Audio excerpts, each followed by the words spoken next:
தமிழகமெங்கும் கிளைகள் கொண்ட அண்ணமால் institute of hotel management and hospital management படிப்பில் சேர்வதற்கான அட்மிஷன் நடைபெறுகிறது.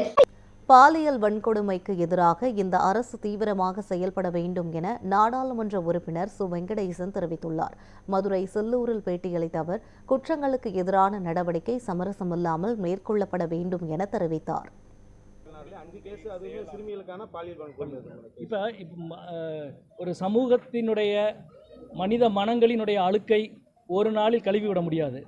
ஆனால் அந்த குற்றங்களுக்கு எதிரான தண்டனை என்பது, குற்றங்களுக்கு எதிரான நடவடிக்கை என்பது சமரசம் இல்லாமல் இருக்க வேண்டும். அதான் மிக முக்கியம். இப்போ நம்ம மாவட்டத்தில் இந்த ஒரு மாதத்தில் 6 பாலியல் வழக்குகள் சிறுமிகள் மீது பதிவு செய்யப்பட்டிருக்கு. நாங்கள் 6 பிரச்சனையிலும் நாங்கள் தலையிட்டிருக்கிறோம்.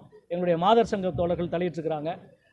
6லும் காவல்துறை உடனடியாக தலையீடு செஞ்சிருக்கு, உடனடியாக நடவடிக்கை எடுத்திருக்கு.